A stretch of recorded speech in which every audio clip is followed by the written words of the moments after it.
Alright guys, welcome back to the channel. So on deck today is going to be a redo of my very first video.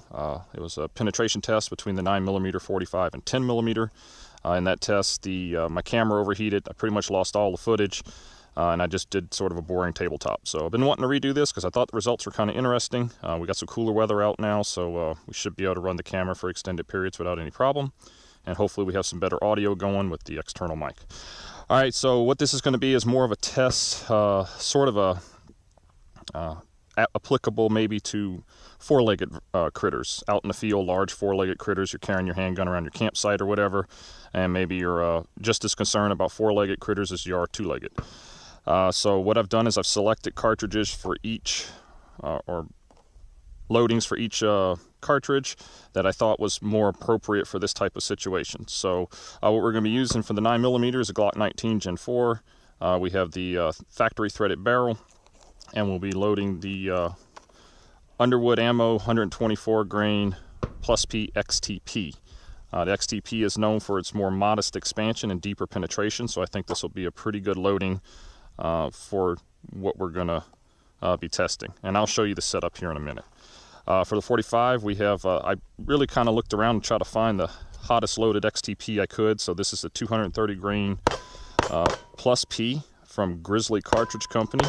And last time I tested this, this did get some serious velocity for a 45 with a 230 grain load. So we'll see how that works today.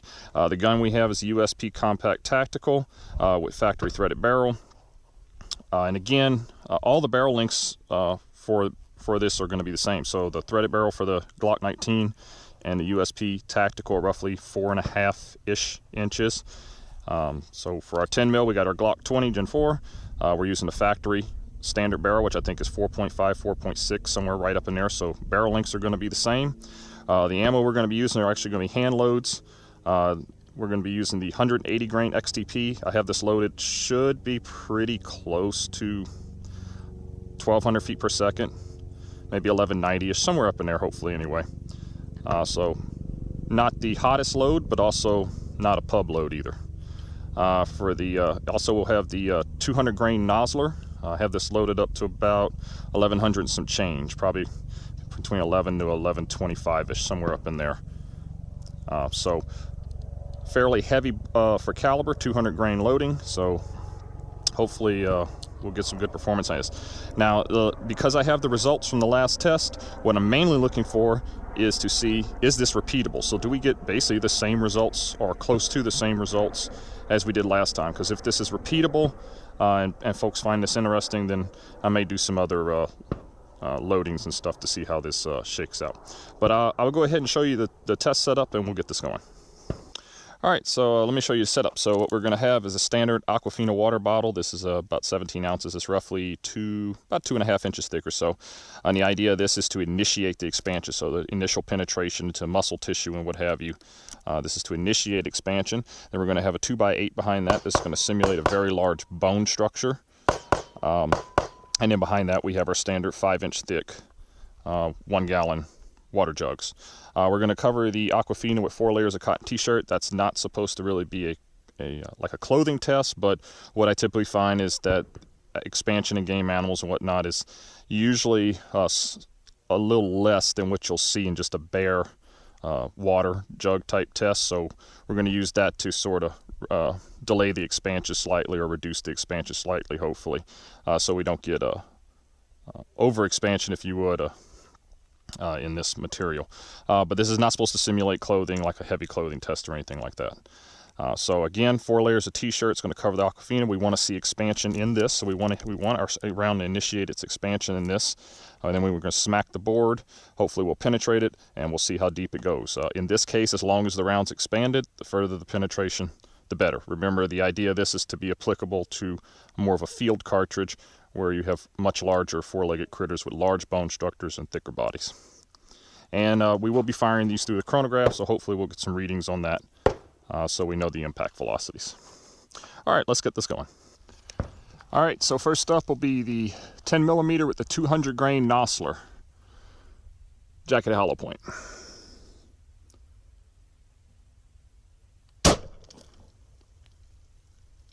1135. All right, so coming up here, I can see the jugs that are leaking, so I can already tell where it penetrated to.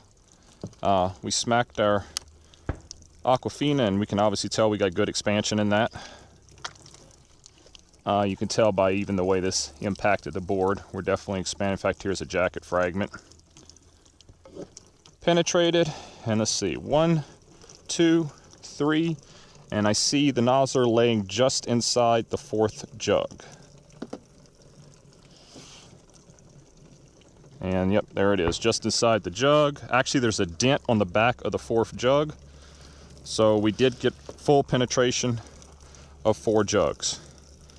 So let's go ahead. I'll get this dug out. We'll take a look at it, and I'll also post the weights and measurements and whatnot in the description below. But I'll go ahead and get this dug out and we'll take a look. All right, so there she is, fully expanded, petals peeled all the way back. Still has a sizable portion of the weight left. There was some fragmentation, but that's normal. This isn't a bonded bull, it's just a standard old jacketed hollow point, but it is 200 grains, so it has a respectable amount of sectional density and some pretty good mass behind it, but not bad. In my last test, the Nosler penetrated 3 jugs and cracked or bounced off the 4th. It didn't enter, so in this case, it went through 4. This did have a little tighter expansion, the way it peeled back, than the last one. Maybe it might have had a little bit higher velocity. But at any rate, that's pretty similar performance to what we got last time. We're basically within 1 jug of penetration and fairly similar looking performance. So since we're getting similar performance, this is looking promising. So we'll go ahead and knock out the other ones and see how they shake out. And then if you guys like this, we'll probably do some other loadings in the future, including Underwood, because I know a lot of guys are going to ask, where's the Underwood 10 mil? Don't worry, it'll be coming. All right, this will be the 180 grain XTP from the 10 mil. Hopefully we'll see about 1,200-ish feet per second. 1214.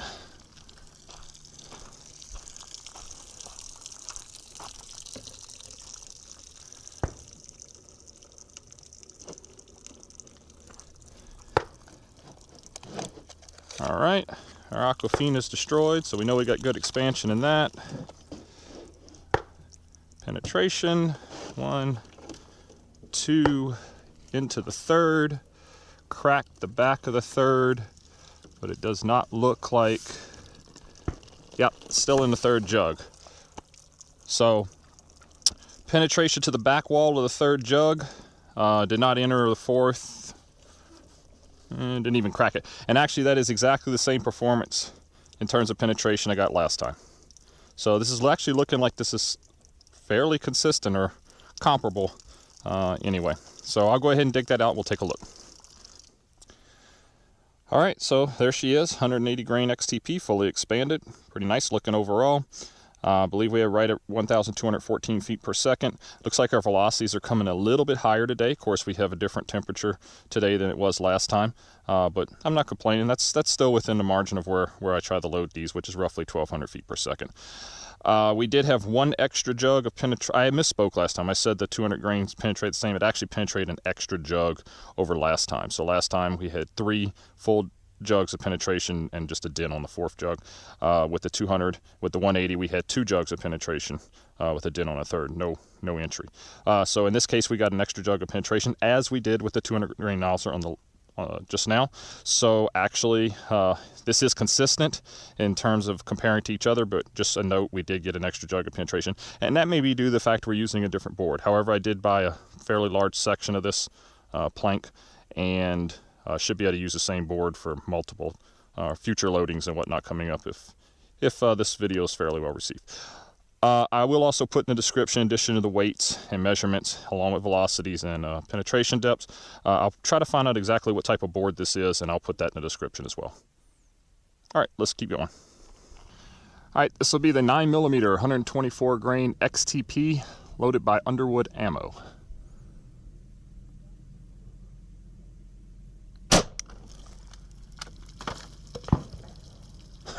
$1,286. All right, so We obviously had expansion, destroyed our little Aquafina bottle. We smacked the board pretty good. Actually, this actually took out a chunk out the back. It looks like our board is split, so I'll probably have to switch this out. We had quite a bit of destruction here, which is probably where that section got pushed out into the jug. However, we had 2 jugs of penetration complete. As you can see, this is the second jug, and the bullet is actually in there, and it cracked the back of the second jug. So that is the same level of penetration I had on the last test. But let me go ahead and dig that out and see what we're looking at. All right, so there's our 124 grain XTP, nicely expanded, held together. Quite a high velocity on that loading. It's supposed to be 1225 feet per second. It is plus P. It's not a plus P plus though, but we ended up with 1286, so that was a pretty high impact velocity. Nonetheless, that was similar performance to what we had last time. So yeah, pretty good. And again, that's a nice comparison to the 10 mil versus a 9 mil in this situation.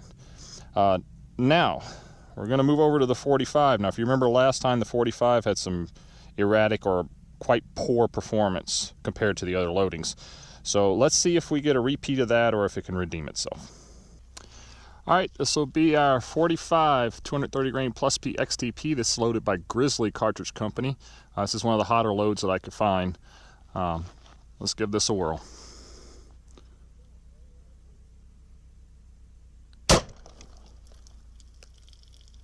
And that looks like Crony Fairy Tale at 326. All right, so had some major damage to our board. Tell by the Aquafina here, it expanded, smacked the board real good. And then jug 1, this is jug 2, we had full penetration. And into jug 3, it's in there and I do not feel a dent on the back, so it just penetrated just into jug 3. On the last test, this gave some more erratic performance. It seemed like sometimes it kind of did like this, and other times it flopped pretty bad in the penetration department. But let's go ahead and dig this out and see what we have. All right, so there's our expanded 45, and that is nicely expanded. I'm actually surprised that got the penetration level it did, because as I said in the last one, usually when you get this type of expansion, this wide of a bullet, but maybe that's why there's some inconsistency in it. But nonetheless, it performed okay here. Fairly similar to 9 mil. It just entered jug 3, whereas 9 mil just penetrated to the fully jug 2 and just kind of dented 3. But our 10 mil did give more penetration. 9 mil 45 in this case came out the same. However, as I've said, this round has been a little erratic, whereas the 9 mil has given the same results, and the 10 mil actually exceeded their results just a little bit today, but nonetheless we're fairly consistent. So take that for what it's worth. So what I'm going to do now is I have the materials left over. We have time in the day. I'm going to use a 230 grain gold dot, and I'm also going to use a 124 grain gold dot for the 9 mil, and I have a 155 grain XTP for the 10 mil loaded to about 1330 feet per second. So as long as we have the materials and everything and time permits and all, we'll go ahead and try to knock that out now. All right, this will be the 124 grain gold dot plus P. This is a Spear factory loading out of the 9 mil.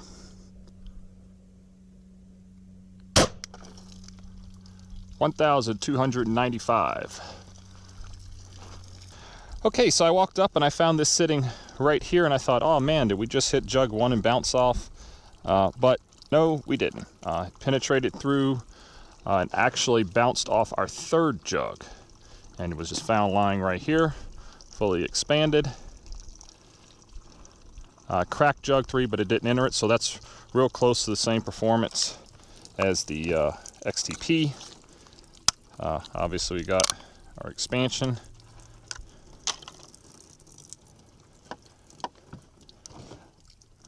Getting some pretty high velocity readings today across the board. I should say that although that 45 round gave a Crony Fairy Tale, I can tell by the recoil that round, that's actually a stout loaded loading there. Last time I shot that, I think we were getting like 1,050 feet per second from that 230 grain load. So that's actually a very stout load, and you can feel the recoil in it. But this is just standard factory 124 plus P. Now, one of the reasons I'm doing this, I have intention of firing the Underwood versions of both this loading here in the plus P plus format, as well as the 10 mil, the 200 grain Nosler, the 180 grain Xtp, 180 grain Gold Dot. I do have intention of maybe trying to do this test with those loadings because I know folks are going to ask and they're going to see, and I'll be curious to see how the extra juiced up velocity affects performance here. All right, let's do the 45 230 grain Gold Dot factory loading just to see what happens when we have a less stout 230 grain loading than that other one. All right, this will be the 230 grain Gold Dot 45 factory loading, non plus P.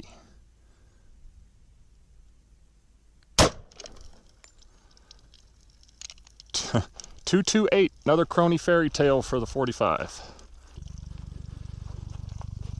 All right, so we smacked our board, and obviously we got good expansion. Nice big smack on the board. Lots of damage. This big, large expanded bullet. I won, and I see the bullet lying in here in jug 2. It did not dent the back of jug 2, so it just basically fell inside of jug 2. And this is kind of what I was talking about earlier. 45, pretty, not bad, but a little inconsistent in terms of its penetration performance.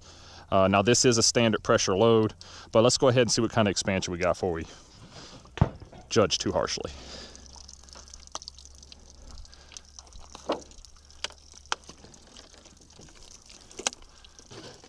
And there you go, nice full expansion, similar to that 230 grain Xtp, but the Xtp did achieve a little deeper penetration. All right, this will be the final loading of the day. It'll be 155 grain Xtp from the 10 millimeter. This is another hand load, should be about 1,330 feet per second. I know this would probably be a fairly popular load for like self-defense and whatnot against two-legged vermin. So we're gonna see what kind of penetration we get in this test using this lighter for caliber, higher velocity loading.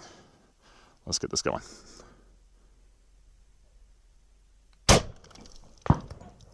.601, so that's another crony fairy tale. I can tell you by the recoil that was not accurate.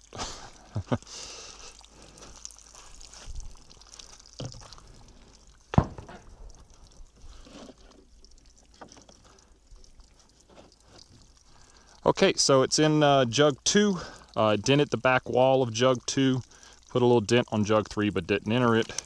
As you can see, exploded. And let's go ahead and dig that out of there.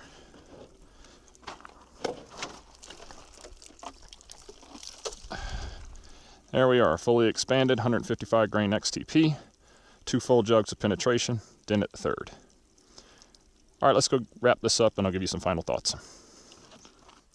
All right, guys, that wraps up this bout of testing with the 9 mil versus 10 mil versus 45. Hope you guys like this kind of testing. If you want to see more, do let me know. I'll run you down a little summary real quick. Our 9 mil, both in the last test and this test, seems to give pretty consistent performance. It seems to fall pretty much in the middle. In terms of penetration. Obviously it has the smallest expanded diameter, but that's because it's the smallest caliber. But it does give respectable penetration in comparison to the other calibers. 45 gave the most erratic performance in the last test, and it was somewhat erratic in this test. Although we did get good performance out of this 230 grain Xtp in this go around. Last go around we only got 1 jug, so this go around it did quite well. Our 230 grain Gold Dot gave us the shallowest penetration of the day, although it was better than that last test with the 1 jug with this loading. But that seems to be the story of the day with the 45 in this particular type of testing. Seems to be a little on the inconsistent side, and that probably comes from its large diameter and low sectional density. So take that for what it's worth. It is what it is. Our 10 mil came out on top today in terms of penetration. It did the same on the last test. 200 grain Nosler came out on top again, as it did in the last test. The 180 grain Xtp gave solid performance. And even our 155 grain actually penetrated greater than I thought it would. Fairly solid, not as deep as these two obviously, but fairly respectable performance out of this 155 grain XTP. So keep in mind this test is centered more around larger four-legged critters. If you had to use your handgun to defend yourself against a larger four-legged critter, so maybe you're carrying it out on a trail or around the camp or what have you. So we wanted to see good expansion, but we also wanted to see deep penetration. The deeper the better in this case, because we don't know how large that four-legged critter is going to be. Obviously, solids would be the way to go if you're trying to get maximum penetration, but we're trying to find a balance between expansion and penetration in terms of self-defense from two-legged vermin as well as four-legged vermin. So keep that in mind whenever you're seeing this. That's what we're trying to glean from all this. All right, guys, if you like this kind of content and you haven't already done so, go ahead and subscribe, hit the like button, and share. Helps the channel out. Comment down below. Let me know what you guys think. Do you want to see more testing like this? I do have intention to do Underwood for the 10 mil and the 9 mil coming up in the future. So if you guys want to see that, let me know. Let me know what you think about it. I appreciate the comments, guys. But as always, please keep those comments professional. I'll see you guys next time.